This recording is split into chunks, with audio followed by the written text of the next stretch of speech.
Lacawac Sanctuary is a unique biological research station in northeastern Pennsylvania that opens its doors to the public for education. But it also has an important role in historic preservation, and not without reason. I'm Chad Reed Watres, and my father and grandmother, Arthur and Isabel Watres, created the sanctuary in 1966. But there's a whole lot more to the story. Here's a quick history of Lacawac. 10,000 years ago, the glaciers of the last ice age melted, revealing the current landscape of most of North America. Here at Lacawac, the glaciers scoured out the depression that holds Lake Lacawac.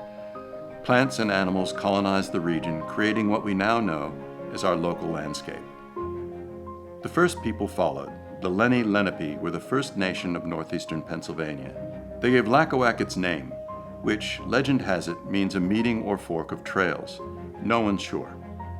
The Lenni Lenape are associated with the Delaware River watershed and ranged across a wide swath of northeastern United States. But we know they made Lacawac home.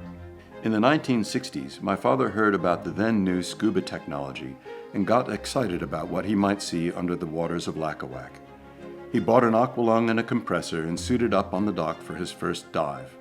He put the regulator in his mouth, jumped in, and nearly drowned. He managed to drag himself to shore and took a slower approach, eventually managing to master his gear and setting out to explore. Not long after, he discovered a dugout canoe, loaded with stones and deliberately sunk in the cove. The cold, low-oxygen water preserved the timber for untold ages. The dugout was raised and put on display at a nearby scout camp, where it rapidly rotted in the open air.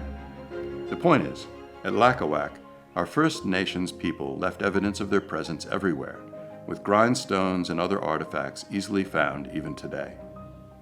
Fast forward a bit, and the first European settlers arrived, Swedes, Dutch, French, Spanish, Germans, English, to fight over the New World and displace Native Americans.